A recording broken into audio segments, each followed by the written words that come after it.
Thank you. Well, thank you, President Powers, Provost Fenves, deans, members of the faculty, family, and friends, and most importantly, the class of 2014. It is indeed an honor for me to be here tonight. It's been almost 37 years to the day that I graduated from UT. I remember a lot of things about that day. I remember I had a throbbing headache from a party the night before.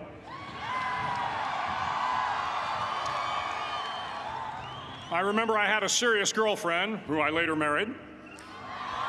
That's important to remember, by the way. And I remember I was getting commissioned in the Navy that day. But of all the things I remember, I don't have a clue who the commencement speaker was, and I certainly don't remember anything they said. So acknowledging that fact, if I can't make this commencement speech memorable, I will at least try to make it short. So the university's slogan is, "What starts here changes the world." Well, I've got to admit, I kind of like it. What starts here changes the world. Tonight, there are almost 8,000 students, or there are more than 8,000 students graduated from UT. So that great paragon of analytical rigor, Ask.com, says that the average American will meet 10,000 people in their lifetime. 10,000 people, that's a lot of folks. But if every one of you changed the lives of just 10 people, and each one of those people changed the lives of another 10 people, and another 10, then in 5 generations, 125 years, the class of 2014 will have changed the lives of 800 million people. 800 million people. Think about it. Over twice the population of the United States. Go one more generation, and you can change the entire population of the world, 8 billion people. If you think it's hard to change the lives of 10 people, change their lives forever, you're wrong. I saw it happen every day in Iraq and Afghanistan. A young Army officer makes a decision to go left instead of right down a road in Baghdad, and the 10 soldiers with him are saved from a close-in ambush. In Kandahar province, Afghanistan, a non-commissioned officer from the female engagement team senses that something isn't right and directs the infantry platoon away from a 500-pound IED, saving the lives of a dozen soldiers. But if you think about it, not only were those soldiers saved by the decisions of one person, but their children were saved, and their children's children. Generations were saved by one decision, one person. But changing the world can happen anywhere, and anyone can do it. So what starts here can indeed change the world. But the question is, what will the world look like after you change it? Well, I'm confident that it will look much, much better. But if you'll humor this old sailor for just a moment, I have a few suggestions that may help you on your way to a better world. And while these lessons were learned during my time in the military, I can assure you that it matters not whether you ever served a day in uniform. It matters not your gender, your ethnic or religious background, your orientation, or your social status. Our struggles in this world are similar, and the lessons to overcome those struggles and to move forward, changing ourselves and changing the world around us, will apply equally to all. I've been a Navy SEAL for 36 years, but it all began when I left UT for basic SEAL training in Coronado, California. Basic SEAL training is 6 months of long, torturous runs in the soft sand, midnight swims in the cold water off San Diego, obstacle courses, unending calisthenics, days without sleep, and always being cold, wet, and miserable. It is 6 months of being constantly harassed by professionally trained warriors who seek to find the weak of mind and body and eliminate them from ever becoming a Navy SEAL. But the training also seeks to find those students who can lead in an environment of constant stress, chaos, failure, and hardships. To me, basic SEAL training was a lifetime of challenges crammed into 6 months. So here are the 10 lessons I learned from basic SEAL training that hopefully will be of value to you as you move forward in life. Every morning in SEAL training, my instructors, who at the time were all Vietnam veterans, would show up in my barracks room, and the first thing they'd do was inspect my bed. If you did it right, the corners would be square, the covers would be pulled tight, the pillow centered just under the headboard, and the extra blanket folded neatly at the foot of the rack. It was a simple task, mundane at best, but every morning we were required to make our bed to perfection. It seemed a little ridiculous at the time, particularly in light of the fact that we were aspiring to be real warriors, tough, battle-hardened SEALs.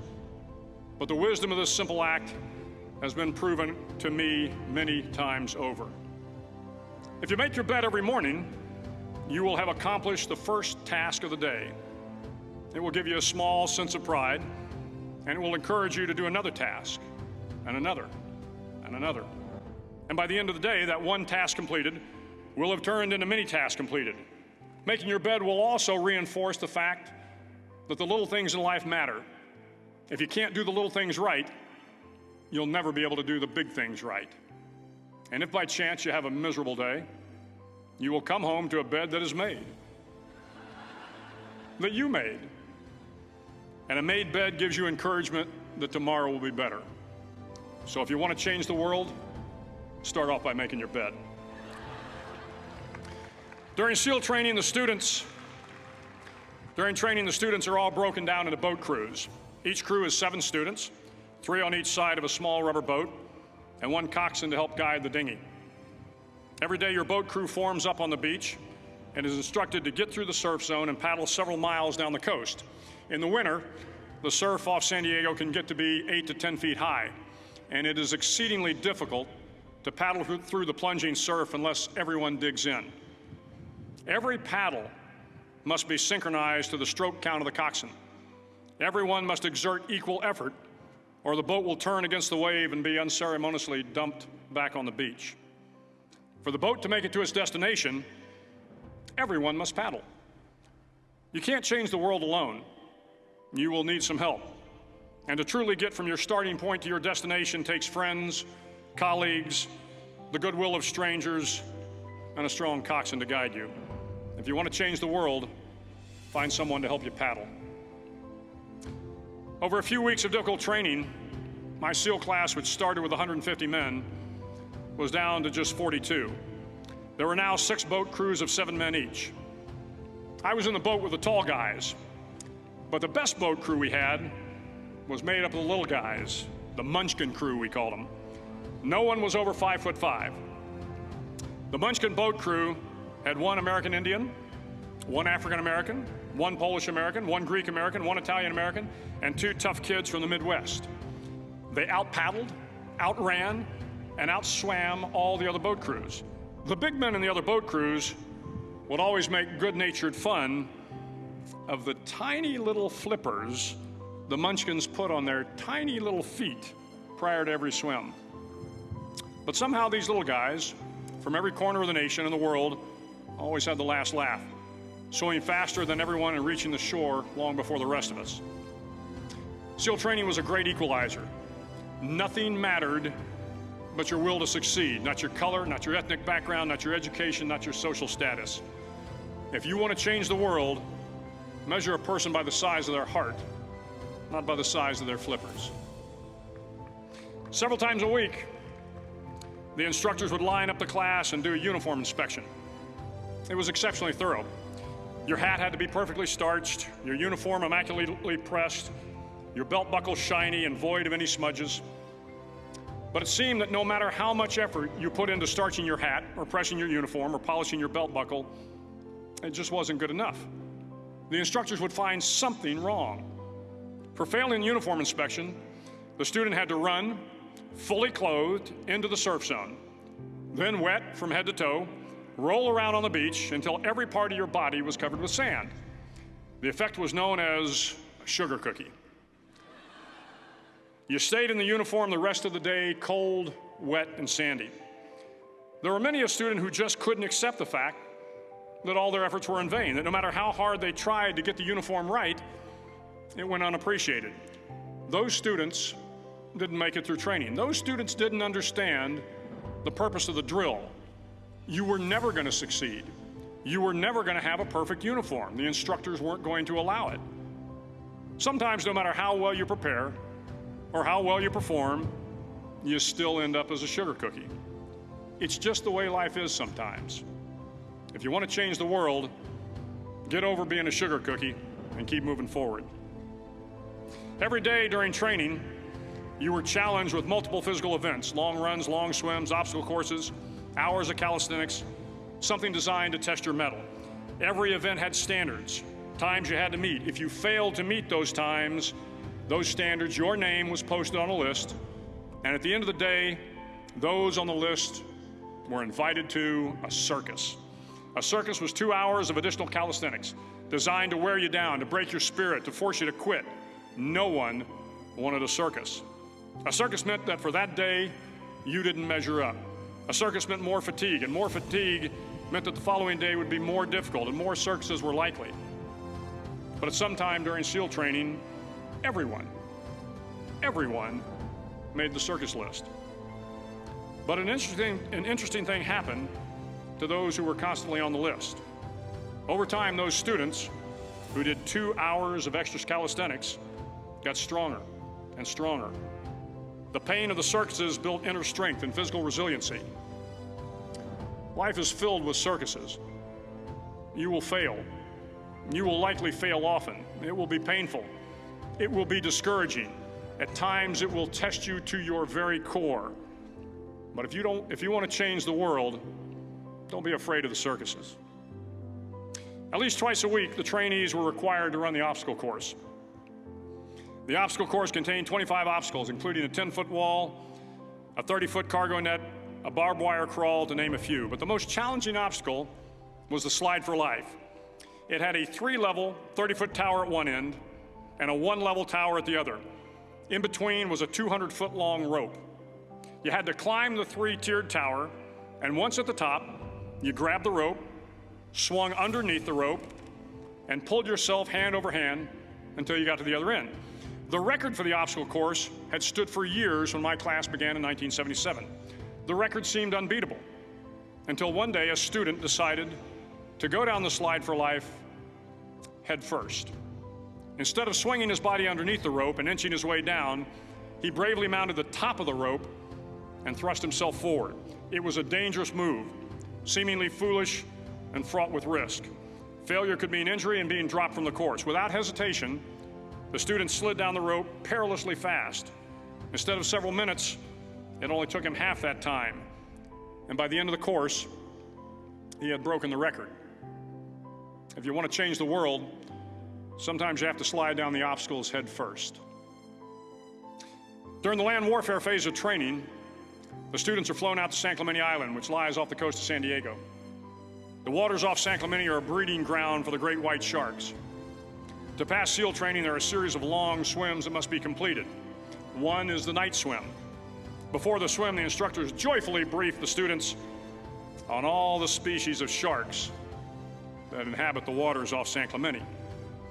They assure you, however, that no student has ever been eaten by a shark, at least not that they can remember.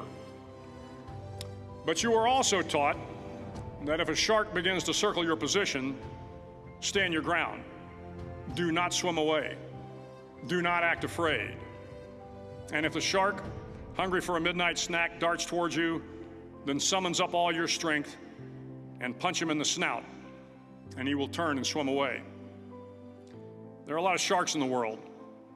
If you hope to complete the swim, you will have to deal with them. So if you want to change the world, don't back down from the sharks. As Navy SEALs, one of our jobs is to conduct underwater attacks against enemy shipping. We practice this technique extensively during training. The ship attack mission is where a pair of SEAL divers is dropped off outside an enemy harbor and then swims well over 2 miles underwater, using nothing but a depth gauge and a compass to get to the target. During the entire swim, even well below the surface, there is some light that comes through. It is comforting to know that there is open water above you. But as you approach the ship, which is tied to a pier, the light begins to fade. The steel structure of the ship blocks the moonlight. It blocks the surrounding street lamps. It blocks all ambient light. To be successful in your mission, you have to swim under the ship and find the keel, the center line, and the deepest part of the ship. This is your objective. But the keel is also the darkest part of the ship, where you cannot see your hand in front of your face, where the noise from the ship's machinery is deafening, and where it gets to be easily disoriented, and you can fail.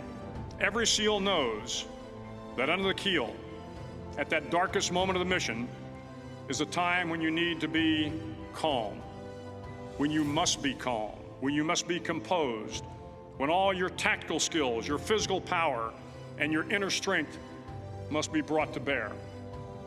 If you want to change the world, you must be your very best in the darkest moments. The 9th week of training is referred to as Hell Week. It is 6 days of no sleep, constant physical and mental harassment, and one special day at the Mud Flats.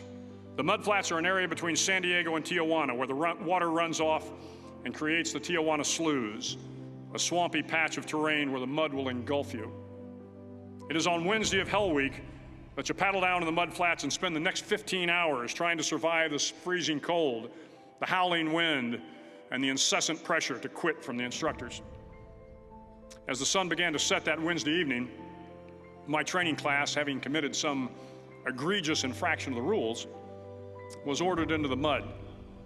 The mud consumed each man till there was nothing visible but our heads. The instructors told us we could leave the mud if only 5 men would quit. Only 5 men, just 5 men, and we could get out of the oppressive cold. Looking around the mud flat, it was apparent that some students were about to give up. It was still over 8 hours till the sun came up. 8 more hours of bone-chilling cold. The chattering teeth and the shivering moans of the trainees were so loud, it was hard to hear anything. And then one voice began to echo through the night. One voice raised in song. The song was terribly out of tune, but sung with great enthusiasm. One voice became 2, and 2 became 3, and before long, everyone in the class was singing.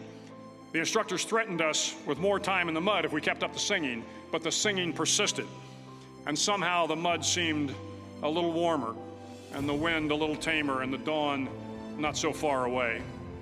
If I have learned anything in my time traveling the world, it is the power of hope, the power of one person, a Washington, a Lincoln, King, Mandela, and even a young girl from Pakistan, Malala. One person can change the world by giving people hope. So if you want to change the world, start singing when you're up to your neck in mud. Finally, in SEAL training, there's a bell.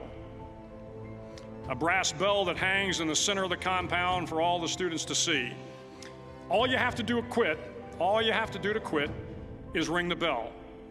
Ring the bell, and you no longer have to wake up at 5 o'clock. Ring the bell, and you no longer have to be in the freezing cold swims.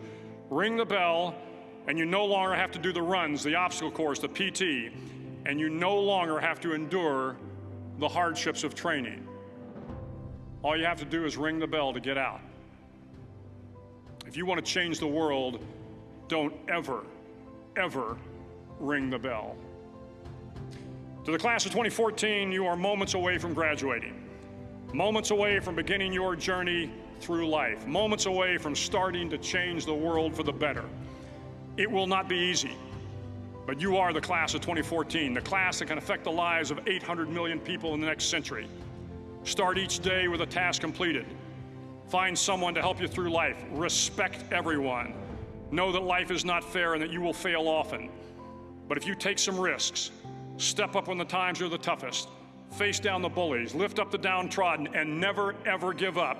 If you do these things, the next generation and the generations that follow will live in a world far better than the one we have today. And what started here will indeed have changed the world for the better. Thank you very much. Hook 'em horns.